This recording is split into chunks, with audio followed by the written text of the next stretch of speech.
Well, good evening. My name is Price.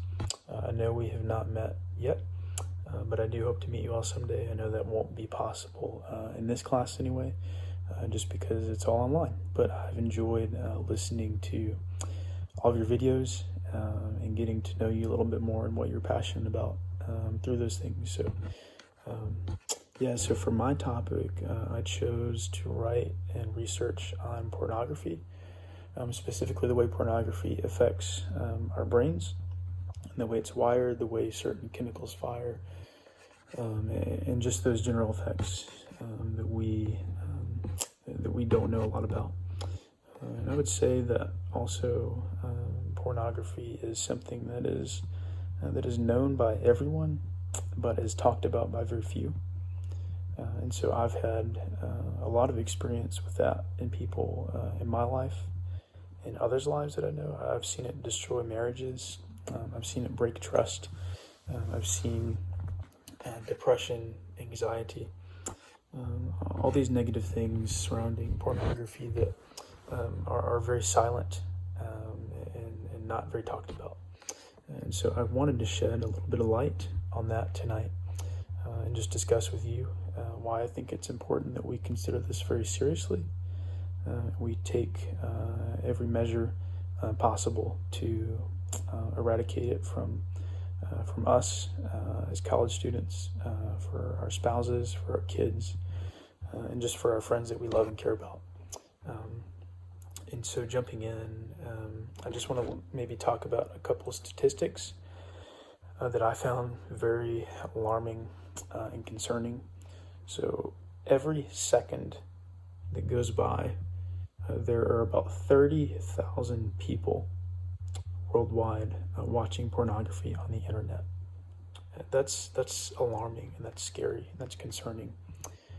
They estimate, and these are just kind of statistical numbers that have been gathered over the last decade or so, $3,100 is being spent on pornography every single second.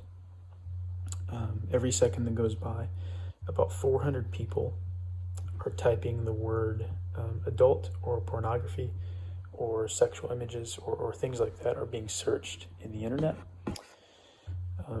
Every day, 2.5 billion emails containing pornography are sent or received by people throughout the world.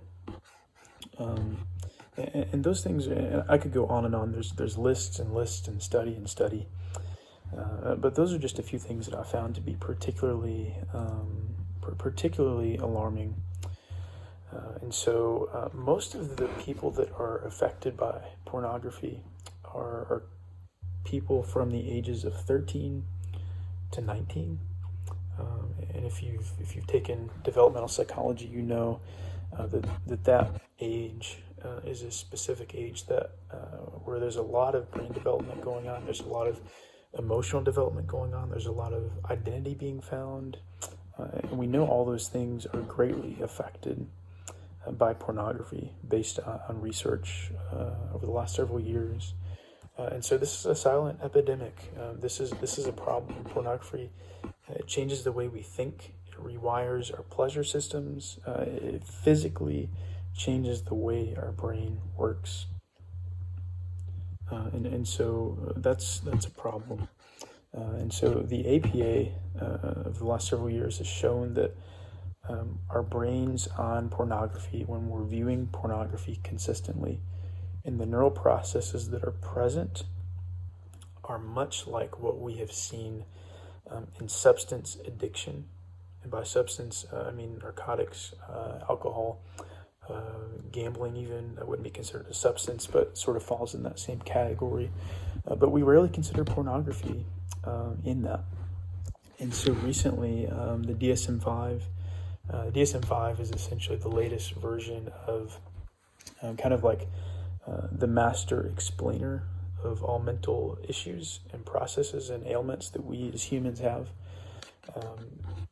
The DSM-5 has added a specific subset under addictions that's labeled non-substance related disorders.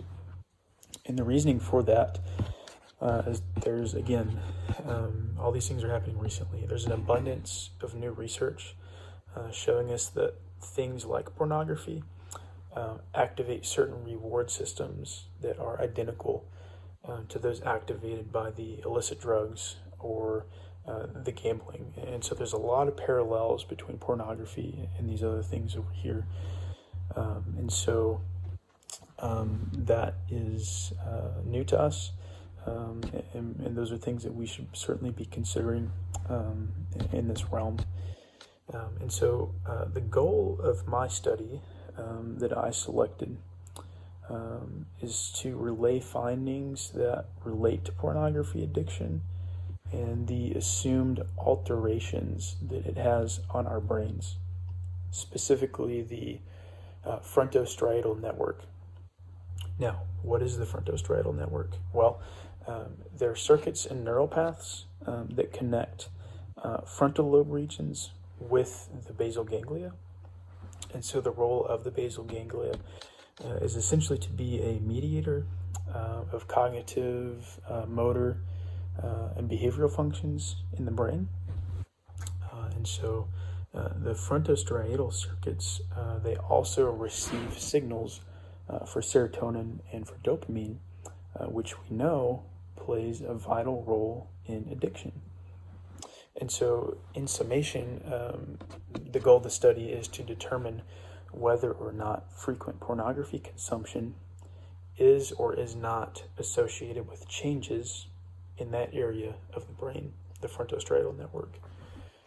And so the format of the study, they selected 64 healthy male adults ranging in age from Germany who watched different amounts of pornography every week.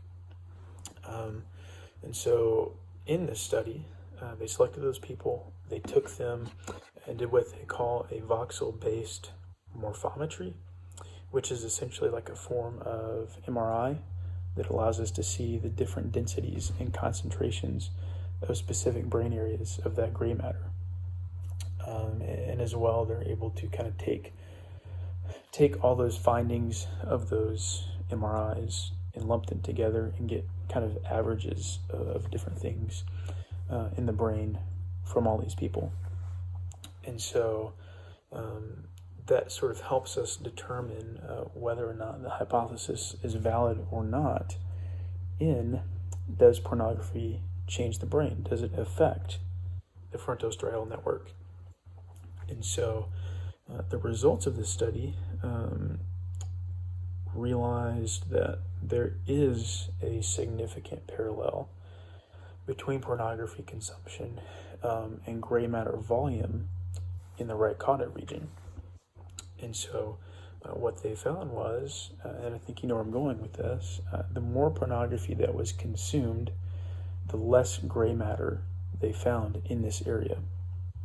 And so this area specifically is impacted by reward and dopamine processes that go hand in hand with the processes of memories, goal-directed behavior, and decision-making.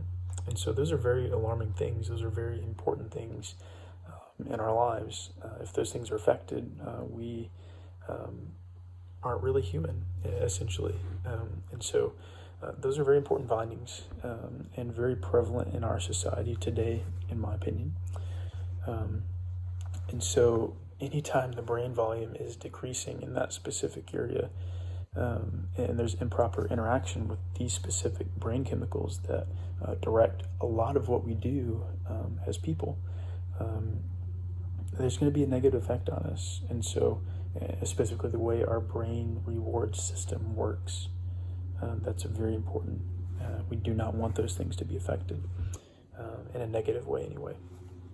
And so when we encounter those rewards, right, when we are flooded with those specific chemicals,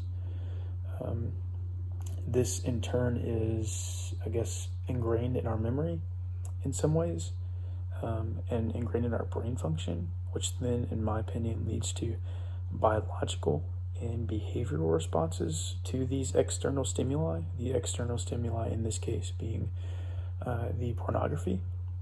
And normally, those external stimuli and those repeated processes are good things, such as, when you participate in sexual intercourse, when you're eating food, when you're sleeping, when you're having conversations with people.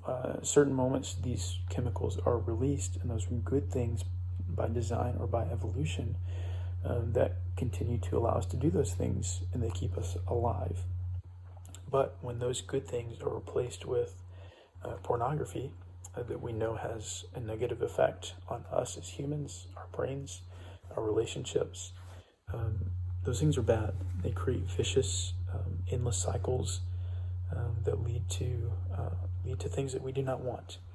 And so, in conclusion, I just think that we should take these things more seriously, and we need to look into these things a bit more. We need to stop these things. And so, thank you for listening to my video.